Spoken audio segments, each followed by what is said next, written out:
자, 이제는 세 번째 출제에 경험하고 있는 PN 접합 다이오드에 대해서 알아보도록 하겠습니다. 자, 우리가 앞에서 이제 에너지 밴드를 배웠는데요. 그 에너지 밴드의 원리를 잠깐 소개하겠습니다. 자, 여기 보세요. 자, 우리가 이제 진성 반도체는 어떻게 되어 있냐면 최외곽 전자가 들어있는 밴드가 있어요. 자, 이렇게 그려야 되는데 이제 앞으로 복잡하니까 한 줄로 그리겠습니다. 자, 요게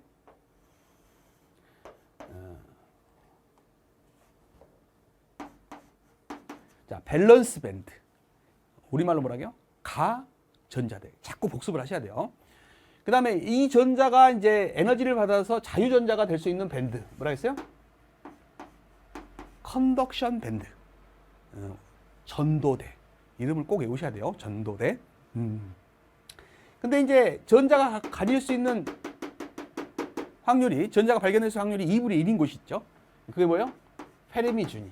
정의는 뭐라 했어요? 전자가 가질 수 있는 최대 에너지 준이라겠죠? 그게 정의고, 이거는 전자가 발견될 수 있는 확률로 따지면 2분의 1인 것이요. 페르미 준이죠. 근데 이제 이게 만약에 N형 반도체였다. N형. 자, 옷과 불순물을 집어넣었다. 도너 불순물을 집어넣었다. 그죠? 안티 BP 집어넣었다. 이 말이야. 그러면 어떻게 돼요? 옷과 불순물이니까 하나가 전자가 남죠. 그러니까 전자가 발견될 확률이 높죠. 그러니까 어때요? 위로 가죠. 위로 이동합니다. 그래서 어느 쪽으로 이동한다? 그렇죠. 전도대 쪽으로 이동한다. 꼭 알아주셔야 됩니다. 예, 여기를 뭐라 한다? 도너 준이다. 이렇게 부른다. 이해되시죠? 자, 그 다음에 이제 P형 반도체를 그려볼게요. 최외곽 전자가 들어있는 밴드. 뭐예요? 밸런스 밴드. 뭐라 그래요? 가전자대. 그 다음에 여기 있는 전자가 자유전자가 될 수 있는 밴드. 뭐라 그래요? 컨덕션 밴드. 뭐? 전도대. 예. 진성 반도체는 전자가 발견될 수 있는 확률이 2분의 1인 곳이 어디예요? 가운데죠. 금지대 중앙이죠. 그렇죠? 온도에 관계없이 금지대 중앙입니다. 이걸 페르미 준위. 정의는 전자가 가질 수 있는 최대의 에너지 준이라고 했어요. 계속 복습을 하셔야 됩니다. 근데 이제 P형 반도체가 되면 불순물을 이제 삼가 불순물을 집어넣는다. 삼가 불순물, 억셉터를 집어넣는다 이 말이죠. 뭐뭐 인가로 외우셔야겠잖아요. 집어넣으면 전공이 많잖아요. 전자가 발견될 확률이 떨어지겠죠. 그래서 아래쪽으로 이동합니다. 페르미준이가. 그래서 이쪽으로 이동하죠. 어느 쪽으로? 어느 쪽으로? 밸런스 밴드가 뭐예요? 가전자대 쪽으로 이동한다. 꼭 알아두시기 바랍니다. 그래서 이 에너지 준위를 뭐래요? 억셉터 준위다.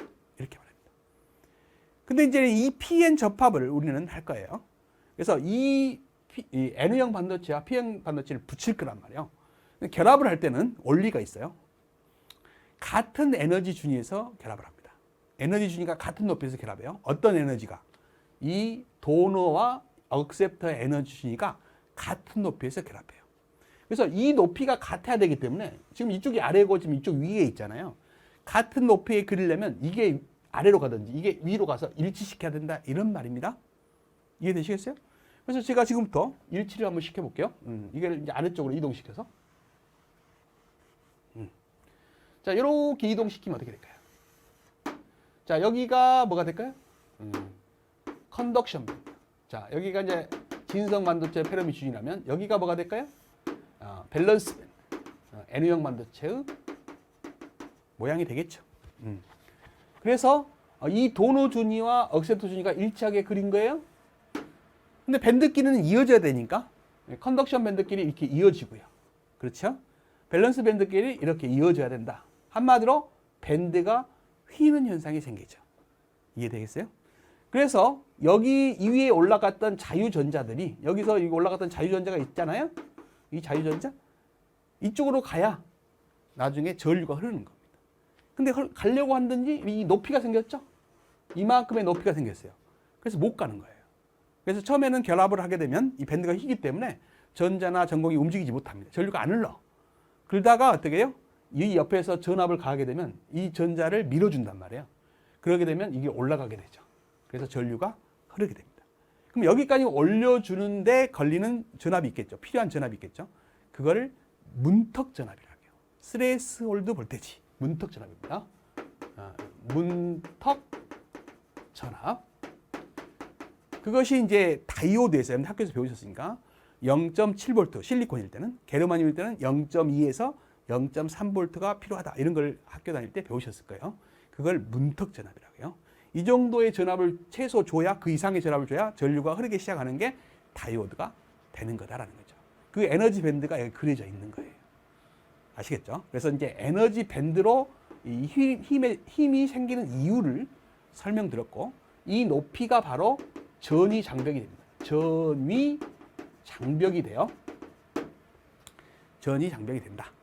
이해되시죠? 그래서 이제 에너지 밴드로 이제 소개를 했고요. 이제 단면도로 원리를 제가 설명합니다. 지금 이 원리를 아셔야 나중에 트랜지스터 쪽에서도 또 소홀히 여러분들이 공부를 하실 수 있어요. 그래서 천천히 기본부터 공부를 하셔야 돼요. 시간 투자를 많이 하셔야 됩니다. 처음에는 어쩔 수 없어요. 자, 이제는 단면도로 그려볼게요. 자, 이쪽을 P라고 할게요. P형 반도체요. 자, 이쪽을 N형 반도체로 할게요. N형이에요. 그래서 PN 접합 다이오드가 이제 만들어진 거죠. 그럼 P형 쪽에서는 다수 캐리어가 뭐예요? 아셔야 됩니다. 전공. 소수가 뭐예요? 전자. 다수 캐리어만 그려볼게요. 많은 캐리어가. 자, 이 그린 것들이 개수가 그만큼의 농도라고 생각을 해보세요. 그러면 4줄로 5개씩 그리세요. 농도가 이 정도 된다 이 말이죠. 그럼 여기는 뭐가 돼요? 전자가 다수 캐리어죠. 농도를 똑같이 만들어서 결합을 했다. 자, 여기를 접합면이라 그래요. 접합면. 접합을 딱 하면요. 얘는 전자가 하나 남고요. 얘는 전자가 하나 부족한 상태예요. 이해되십니까? 그래서 얘가 얼른 가서 부족한 전공을 메워버려요. 그러면 얘는 남는 것도 없고 얘는 부족한 것도 없게 되죠. 이해되시죠? 그래서 얘도 가서 결합, 얘도 가서 결합, 얘도 가서 결합해서 여기서부터 여기까지는 이제는 전자나 전공이 없는 곳이 되어버립니다. 남는 전자, 전공이 없게 되죠. 그래서 이것을 공핍층이라고 해요. 전문 용어로는 공핍층. 학교에서는 공간 전화 영역이라고 합니다. 공간 전화 영역. 그래서 이제 자격증을 공부하시는 분은 공간 전화 영역으로 외우셔야 돼요. 근데 이제 전공자들은 이걸 디프레션 리전이라고 해서 공핍층이라고 하거든요. 저도 이제 반도체를 전공했지만 공핍층이라는 용어를 써요. 그래서 이것을 이제 군무원이나 공무원 시험에는 내는 거예요. 그래서 여러분들은 공무원이나 군무원 시험을 준비하시는 분들이니까 공핍층 이렇게 아시고, 자격증을 공부하시는 분들은 공간 전화 영역 이렇게 부르더라 이 말이죠. 영어로 디프레션 리전이라고 해요. 근데 이제 이 순간에 전자가 이동하면서 있던 전자가 사라지기 때문에, 원래는 모든 물질이 중성이거든요. 근데 전자가 하나 빠져나가서 마이너스가 사라졌잖아요. 상대적으로 얘는 플러스 극성을 띱니다. 근데 전자가 얘는 없던 게 와버렸잖아요. 중성이었는데. 그래서 얘는 마이너스 성질을 띄어요. 그래서 플러스 마이너스, 플러스 쪽에서 마이너스로 전개의 힘이 생깁니다. 전기장이 생긴다 이 말이죠. 그래서 이게 이제 문제가 생기는 거예요. 전이차가 생겼잖아요. 전이차가 생겼죠. 다른 말로 전기적인 이중층이 생긴 거예요. 이걸 전문 용어로는 원래 이제 우리가 N형은 O가 불순물을 집어넣었잖아요. 도너 불순물을 집어넣었잖아요. 그래서 농도를 N이라고 하고요. 도너를 D라고 해서 얘가 이제 플러스로 바뀌었잖아요. 그러면 ND 플러스 이렇게 표현하고, 얘는 억셉트 불순물이잖아요. NA라고 써놓고 마이너스가 생겼잖아요. NA 마이너스 이렇게 표시를 하는 겁니다. 그래서 이런 용어도 이제 군무원 공무원을 준비하시니까 한 번쯤은 들어보셔야 돼요. 하여튼 이런 전기적인 이중층이 생기게 됐다. 그럼으로써 플러스에서 마이너스로 전개 힘이 있기 때문에 그 다음에 이 전자가 이쪽으로 넘어가려고 할 때 이 마이너스가 밀어냅니다. 같은 극성이잖아요. 그 다음에 이 플러스가 이쪽으로 넘어가려고 할 때 이 플러스가 밀어내요. 그래서 서로 이제 이동을 막죠. 근데 이제 아직은 이 전이차가 좀 약하기 때문에 그 다음 전자도 넘어간다고 가정해 볼게요. 이런 것도 넘어간다 이 말이죠. 넘어가는 개수가 늘어날수록 전이차는 더 커지는 거예요. 이쪽이 플러스, 이쪽이 마이너스 극성이 더 심하게 난다 이 말이죠. 이제는 두 줄이 움직였어요. 그러면 이 전이차가 심할 거 아니에요? 그러면 그 다음에는 이제 더 이상 못 간다고 했을 때 그 상태를 열평형 상태다 이렇게 말합니다. 더 이상의 전자나 전공이 이제 움직이지 않죠. 이제 그러니까 결합할 때 순간 잠시 전류가 흘렀다가 이제 멈춘다는 거죠. 이걸 열평형 상태. 알겠죠? 그 상태를 다이오드라고 하는 겁니다. 그래서 기호로 여러분들이 이렇게 그려놓은 거죠. 자, 이게 PN 접합 다이오드예요. 이것을 그림으로 그린 겁니다. 이쪽이 P 쪽이고요. 이쪽이 N 쪽이에요. 그래서 이 P 쪽을 우리가 이제 뭐라고 하냐면 에노드라고 그래요. 에노드. 예, 이쪽을 캐소드라고 합니다. 캐소드. 캐소드. 그래서 에노드, 캐소드가 있는데요. 캐소드가 있는데 이 에노드의 A자, 캐소드의 C를 쓰고 싶은데 이 C라는 기호는 캐패시터 기호를 써버렸죠. 그래서 앞으로 이제 발음상 K 발음이 난다고 K라는 기호를 쓰고요. 여기는 이제 에노드의 A자를 쓰는 거예요. 그래서 에노드, 캐소드라는 용어 알아두시고요. 자, 이제 이것에 전류가 이제 흐르게끔 하려면 외부에서 전압을 줘야 돼요. 그걸 외부 바이어스라고 하죠. 그래서 첫 번째로 이제 이건 지우고요. 얘가 전압을 줍니다. 자, 이렇게 줘요. 자, 이쪽이 플러스고 이쪽이 마이너스죠? 그럼 플러스가 이렇게 가하게 되면 어떻게 될까요? 예, 플러스고 전공도 플러스잖아요. 같은 극성은 밀어내죠. 이해되시죠? 여기는 마이너스고 여기 마이너스잖아요. 같은 극성은 밀어내잖아요. 그럼 원래 공피층이 여기서부터 여기였어요. 이 공피층의 넓이를 아셔야 됩니다. 넓이를 위드스라고 해서 W로 앞으로 기호를 나타낼까요? W. 그러면 공피층이 이제 공간이 줄어들겠죠. 왜? 얘가 플러스를 밀면 얘가 이쪽으로 이동해요. 그러면 얘가 또 이쪽으로 이동합니다. 얘가 밀면 또 이쪽으로 이동해서 여기를 채워요. 이해되시겠어요? 이것도 마찬가지요. 여기서 자꾸 전자가 들어오면 얘가 농도 차이에서 밀고요. 얘도 밀고요. 얘도 밀면 여기까지 채운답니다. 그러면 공간 전압의 폭이 이만큼으로 줄지요. 아까 이만큼에서 이만큼으로 줄잖아요. 그러면 전이차가 약해지죠. 그러면 이제 전자들이 움직이기 시작해서 전류가 흐르기 시작하는 거예요. 그러다가 더 장시간 가게 되면 또 밀고 밀어서 나중에는 밀고 여기까지 왔던 놈이 또 여기 채워버리고 밀고 해서 여기까지 왔던 놈이 또 여기 채워버리면 공간 전압량이 사라짐으로써 이제는 반대되는 극성이 없어지잖아요. 그때부터 기하급수적으로 전류가 확 흐르는 현상이 생기죠. 전류가 확 흐른다 이 말이죠. 이것을 우리가 전류가 흐를 수 있는 조건이라고 해서 순방향 바이어스라고 합니다. 그래서 순방향이라는 말을 영어로 포워드라고 하죠. 그래서 이런 용어들은 꼭 알아둬야 돼요. 포워드란 용어, 순방향이라는 뜻입니다. 그래서 앞으로 이제 전압을 표시할 때 V, 포워드는 F로 표시하죠. 순방향 전압이다. 이렇게 표현하는 겁니다. 그래서 여기서 말하는 순방향 바이어스 전압을 설명을 했어요. 다이오드가 ON이 돼서 전류가 흐를 수 있는 외부 바이어스 조건을 순방향 바이어스다. 이렇게 말을 하는 겁니다. 자, 이제는 전압을 이제 반대로 줘볼게요. 자, 반대로. 자, 이런 전압을 주는 거죠. 자, 여기다 마이너스, 여기다 플러스 이렇게 전압을 주는 거예요. 그러면 이 맨 처음에 이제 열평형 상태가 됐을 때 공간 전압의 폭이 여기서 여기겠잖아요. 근데 여기를 마이너스를 가하면은 여기는 전공이 있는데 여기 마이너스를 가면 어때요? 전공들이 이쪽으로 와서 결합을 해버리겠죠? 그럼 이렇게 당기면 얘가 이쪽으로 이동하고 얘도 이쪽으로 이동하면 여기에 있는 전공조차도 사라지게 됩니다. 공간 전압의 폭이 넓어지죠. 즉 공피층이 넓어집니다. 그 다음에 여기 플러스면 어떻게 돼요?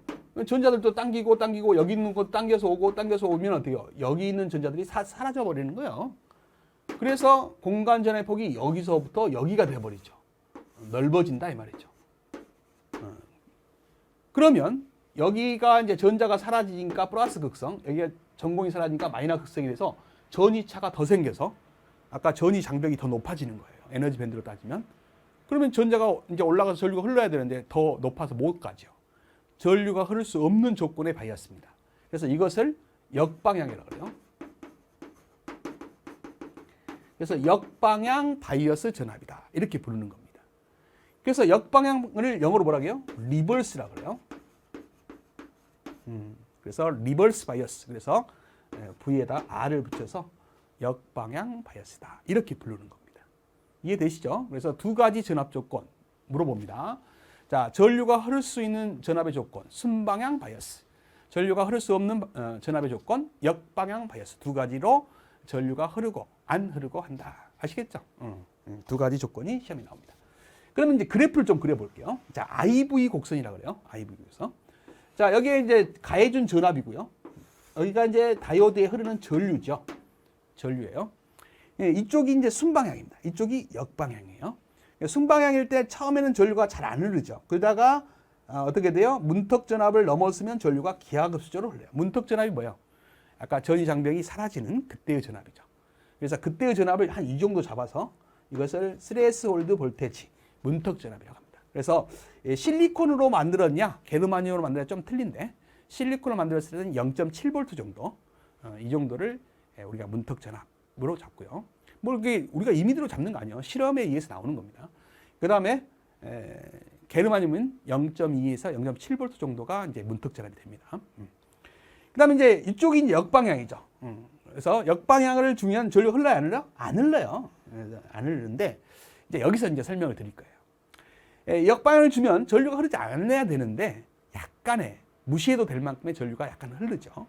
그게 이제 왜 그러냐면 제가 이제 다수 캐리어만 얕게 설명을 했잖아요. 소수 캐리어가 있어요. P 쪽의 소수 캐리어는 뭐예요? 전자가 한두 개씩 있죠.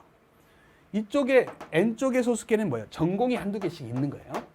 주변에 다수 캐리어가 많기 때문에 금방 사라지긴 합니다만 간혹 있어요. 그러면 이 전자 입장에서 보면 여기에 마이너스를 가했으니까 순방향 아니에요? 전공 입장에서 보면 플러스를 가했으니까 순방향이죠. 서로 밀어가지고 전류가 흐를 수 있는 조건이 되는 겁니다. 그래서 역방향으로 전압을 가해도 약간의 전류가 흐른다고 이렇게 가정해서 그림을 그려요. 그래서 이렇게 그림을 그립니다. 약간의 반대 방향. 아래로 그리는 이유는 이제 반대 방향으로 흐르니까 전류를 아래쪽으로 흐르거든요. 그것을 I0라고 해서 이걸 역포화 전류라고 합니다. 이거 알아둬야 됩니다. 역포화 전류.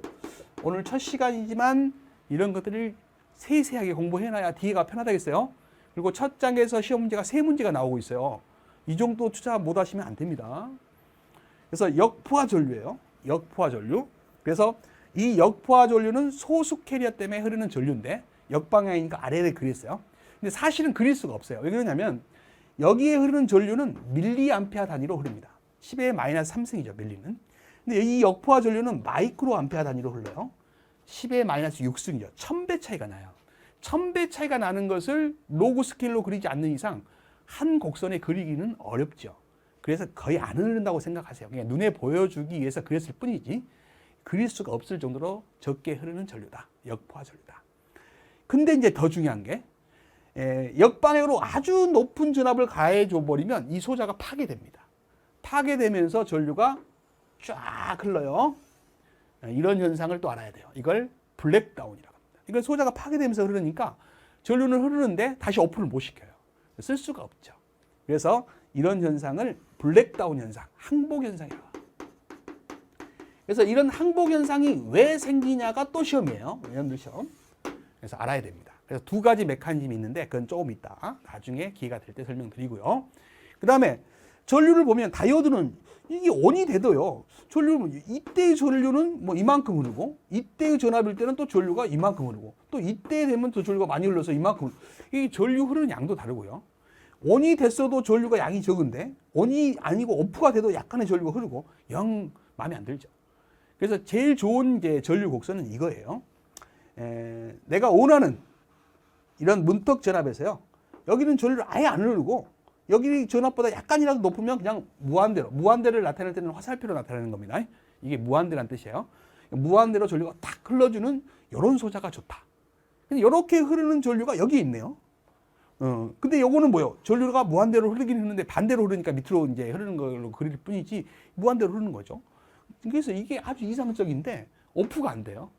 그래서요. 이런 블랙다운 현상을 이용해서 소자가 파괴만 안 되면 되잖아요. 만든 다이오드가 특수 다이오드에서 나옵니다. 그걸 제너 다이오드라고 그래요. 그래서 제너 다이오드 쪽에서 설명을 드릴 건데 하여튼 간에 이런 블랙다운 현상이 낮은 전압에서 일어나게 되면 소자가 파괴가 안 돼요. 그래서 불순물 농도를 높게 해가지고 낮은 전압에서 블랙다운이 일어나는 걸 유도시킨 다이오드. 그걸 뭐라고 해요? 제너 다이오드다. 나중에 다시 하도록 하죠. 하여튼 여러 개를 설명드렸습니다. 그래서 결론적으로 순방향 바이어스, 포워드 바이어스라는 걸 알아두시고요. P 쪽에 플러스, N 쪽에 마이너스를 가해야 전류가 흐르는 순방향이 된다. 꼭 알아두시기 바랍니다. 자, 역방향은 어떻게 돼요? P 쪽에 마이너스, N 쪽에 플러스 반대로 가해야 전류가 흐르지 않죠. 그래서 역방향 바이어스가 된다. 그 다음에 IV 곡선을 설명을 드렸어요. 다이오드 기호도 알려드렸고요. 다 설명드렸죠? 자, 그래서 순방향 전압 인가 시 전압에 따라 전류가 지수함수로 증가하는데 온되는 전압을 컷인 전압이라고도 하고요. 영어로는 스레스홀드 볼테이지라고 해서 문턱 전압이라고 합니다. 여러분들 시험은 이 문턱 전압으로 나오죠. 자격증 시험에서는 컷인 전압으로도 가끔 내요. 그런데 이제 여러분들 군문이나 공무원 쪽에서는 문턱 전압이라고 정확히 냅니다. 영어로는 스레스홀드 볼테이지. 전문 용어 알아두시기 바랍니다. 자, 그 다음에 이제 항복 현상, 아까 말했죠. 블랙다운 현상. 소자가 파괴되면서 흐르는 현상이 있는데 두 가지 현상이 있어요. 에발란치 블랙다운, 그 다음에 제너 블랙다운입니다. 자, 이 대목입니다. 자, 이것도 충분히 여러분들 시험에 단독으로 나올 수 있기 때문에 지금부터 설명을 하죠.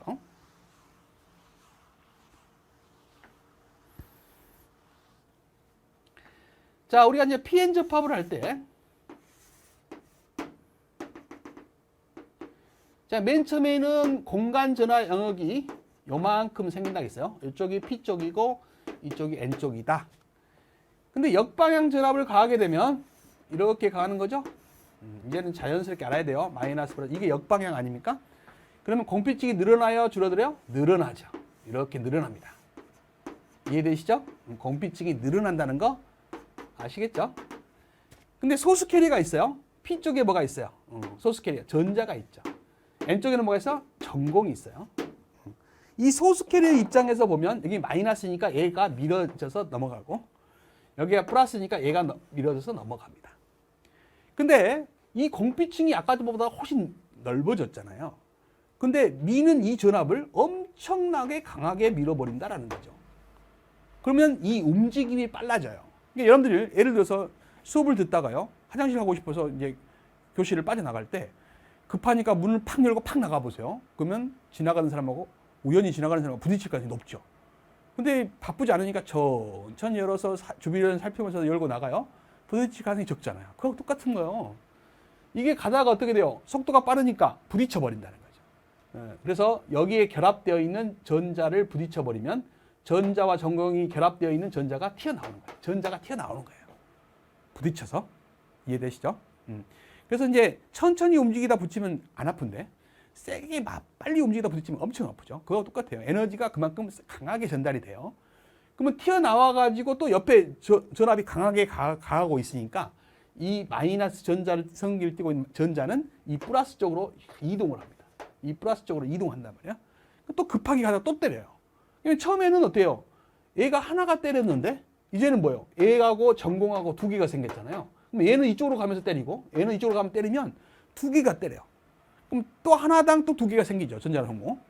그러면 이제 두 개가 네 개가 되고 네 개가 8개가 되고 8개가 16개가 되면서 기하급수적으로 캐리어가 증가합니다. 그러면서 전류가 폭주하는 현상이 생기죠. 이것을 전자사태라고 합니다. 뭐라고 한다고요? 전자사태. 여러분들 눈이 막 내리다가 쏙쏙 쌓이다가 눈이 무너져요. 눈사태라고 하잖아요. 그러니까 전자들이 하나 둘 늘어나다가 나중에 기하급수적으로 늘어나. 전자사태라고 합니다. 그래서 그런 전자사태 때문에 역방향으로 전류가 확 흘러버리는 이런 현상을 전자사태 때문에 일어났다. 그래서 아발란치 블랙다운. 이걸 전자사태라고 그래요. 영어로 아발란치가 전자사태라는 뜻입니다. 그래서 아발란치 블랙다운. 전자사태 때문에 일어나는 항복 현상이다. 이 말입니다. 아시겠죠? 자, 그 다음에 제너 항복은 뭐냐? 자, 여러분들은 중요한 직업을 얻기 위한 시험을 보시는 거예요. 그러니까 시간 아깝다고 생각하지 말고 이걸 계속 복습해서 한 키에 이해를 하고 넘어가셔야 됩니다. 자, 이거 N형 반도체요. 먼저 P형을 해볼까요? P형 반도체요. 자, 진성 반도체는 페르미 주니가 가운데 있다겠죠? 이해되시죠? 근데 P형은 전공이 많으니까 이 페르미 주니가 아래쪽으로 이동해서 이걸 억셉터 준이라고 했어요. 기억나세요? 조금씩 기억나야 됩니다, 이제. 근데 이제 N형 반도체는 어떻게 돼요? 여기가 이제 페르미 준이었는데 옷과 불순물을 집어넣으니까 전자가 발견될 확률이 높죠. 위로 이동하죠. 전도대 쪽으로 이동합니다. 그래서 여기에 도노 준위가 있죠. 그래서 이 두 개가 결합을 해서 에너지 밴드가 휜다고 했잖아요. 그 휨의 정도를 뭐라겠어요? 그렇죠. 전이 장벽이 된다. 그 높이가 문턱 전압이 되는 거예요. 근데 농도를 심하게 해보세요. 자, 잘 보세요. 이게 농도를 심하게 하면 이것이 더 아래로 가요. 왜? 전공이 더 많으니까 전자가 더 적죠. 그래서 더 밑으로 내려가요. 심지어는요, 이 아래로 내려갑니다. 심지어는 뭐라고요? 이 아래로 내려가요. 그래서 이것을 억셉터 준이라고 하죠. 얘는요, 농도를 높게 하면 전도대 쪽으로 이동하다가 심지어는 이 위로 이동해요. 이거를 도노 준이라고 하죠. 두 개를 결합시키면 이 높이가 같아야 되니까 이걸 아래로 입지시켜서 이 높이를 같게 해볼게요. 이거 도노 준이죠. 도노 준을 아래로 이동시켜 볼게요. 그러면 이렇게 어떻게 되냐? 이렇게 되는 거죠. 여기에 컨덕션 밴드가 있고요. 여기에 밸런스 밴드가 이렇게 있는 거예요. 이해되시겠어요? 그럼 밴드가 이제 같은 밴드끼리 이어져야 되니까 휨의 정도가요, 장난 아니게 휘죠? 이렇게 휘는 거예요. 이해되시겠어요? 네. 그래서 휨의 정도가 심해지면 여기가 얇아져요. 그래서 여기에 있는 자유전자가요, 여기에 있는 전자가 이제 에너지를 받아서 올라가는 자유전자가 이렇게 넘어가서 이제 전류가 흘러야 되는데 이 높이가 너무 높아서 전류가 흐르지 않아요. 역방향이니까. 그러지 않는단 말이에요. 근데 어떻게 돼요? 여기를 통과시켜 버린다. 자꾸 부딪히다 보니까 이게 얇아져요. 얇아지는 이유는 또 나중에 설명드리겠습니다. 평면으로 그려야 되는데 이제 시간상 나중에 또 설명할 기회가 있어요. 그래서 여기를 뚫고 가버립니다. 그래서 지금 뭐 하고 있는 거예요? 역방향 전압을 줬을 때니까 소수 캐리어죠.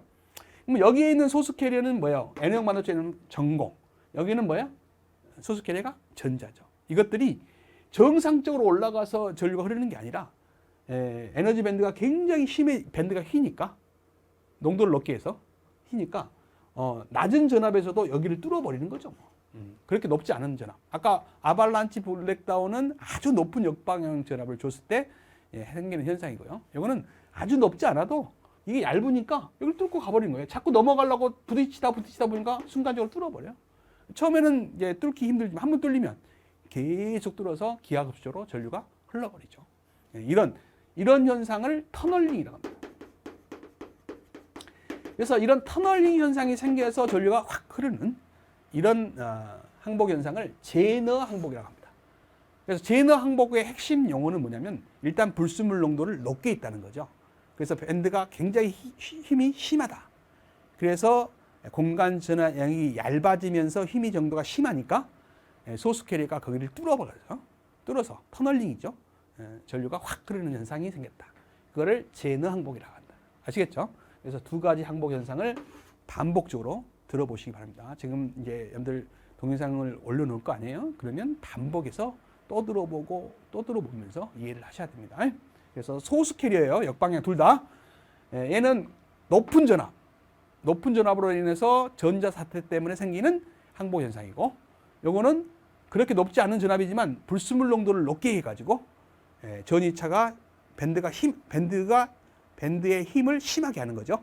불순물 농도를 높게 해서. 그래서 터널링 현상으로 소수 캐리어가 진행하도록 해가지고 전류가 확 흐르게끔 하는 항복 현상이죠. 그래서 특징이 뭐예요? 터널링 현상. 얘는 전자 사태고, 두 가지를 꼭 구분하시기 바랍니다.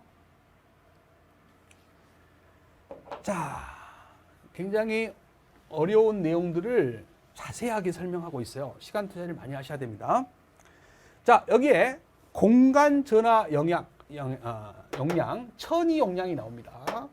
자, 요것을 알아야 또 뒤에 가서 베렉테 다이오드라는 가변 용량 다이오드, 특수 다이오드가 여러분들이 이해가 된다는 거죠. 자, 잘 보세요. 자, P형과 N형을 접합하게 되면 접합면에서 공간 전하 영역 W가 생기죠. 여기는 전자나 전공이 없는 영역이잖아요. 그래서 실질적으로는 전류가 흐를 수 없죠. 전자나 전공이 없으니까. 근데 여기는 전공이 많죠. 다수 캐리어. 여기는 전자가 많죠. 다수 캐리어로. 마치 어떻게 돼요? 여기는 전류가 흐를 수 없는 뭐 절연 물질처럼 동작을 하고요. 여기는 전하를 모아놓은 것처럼 보이잖아요. 그래서 이게 마치 캐패시터, 여러분들 C의 역할을 하죠. 여러분들 C는 뭐예요? 전하를 모아놓은 극판이 있죠.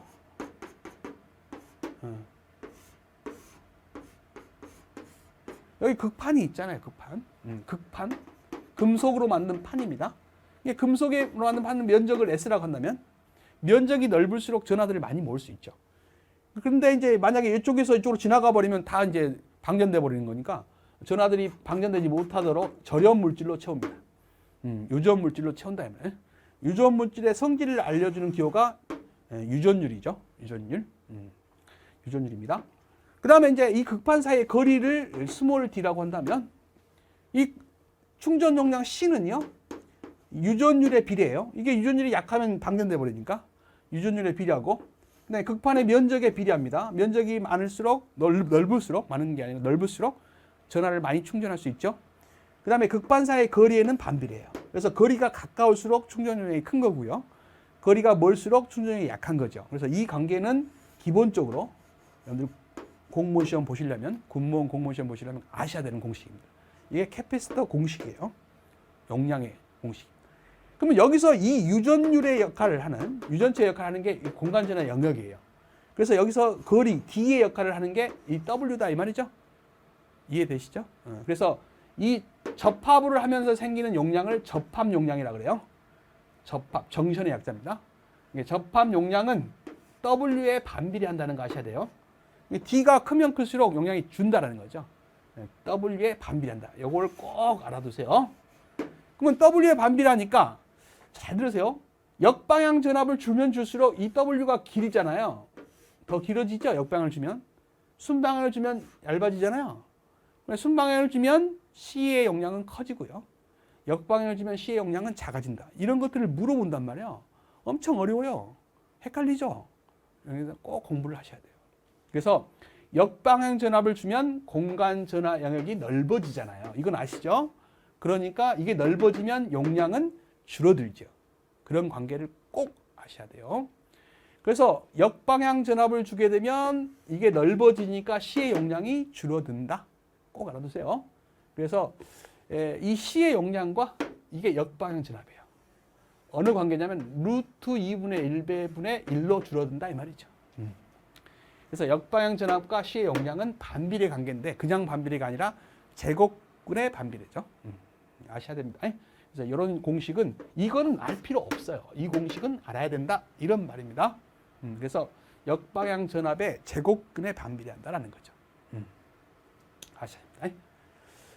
이건 이제 자격증 보시는 분들은 이건 아실 필요 없어요. 근데 공무원이나 군무원 준비하는 꼭 아셔야 됩니다. 어려운 문제예요. 그 다음에 아까 소수 캐리어 때문에 흐르는 전류가 있었죠. 이걸 역포화 전류라고 했어요. 그 역포화 전류는 온도에 민감해요. 이거 아셔야 됩니다. 그래서 온도가 10도가 상승하잖아요. 그러면 2배씩 늘어요. 역포화 전류가 2배씩 늘어나요. 온도에 민감하다는 거. 이게 한 문장 한 문장 나왔을 때 이게 옳고 그른 거를 꼭 캐치할 수 있을 정도로 공부하셔야 됩니다. 시간 투자를 계속 반복해서 반도체 쪽에다가 집중하세요. 시간이 아직 여유가 있잖아요. 이때 공부하시는 거예요. 자, 그 다음에 이제 전류가 흐를 수 있는 캐리어 움직임 두 가지가 있어요. 자, 농도 차이 때문에 전류가 생겨요. 그걸 확산 전류라고 합니다. 그 다음에 전압을 가하게 되면 캐리어가 움직여서 전류가 흐르죠. 그걸 드리프트라고 그래요. 그래서 반도체에서 전류의 흐름은 두 가지입니다. 디퓨전 커런트하고 드리프트 커런트가 있어요. 그래서 드리프트는 전압을 가했을 때, 즉 전개를 가했을 때 전이차 때문에 전자나 전곡이 움직여서 전류가 흐르는 현상을 말하는 거고요. 그 다음에 확산 전류는 농도 때문에, 농도.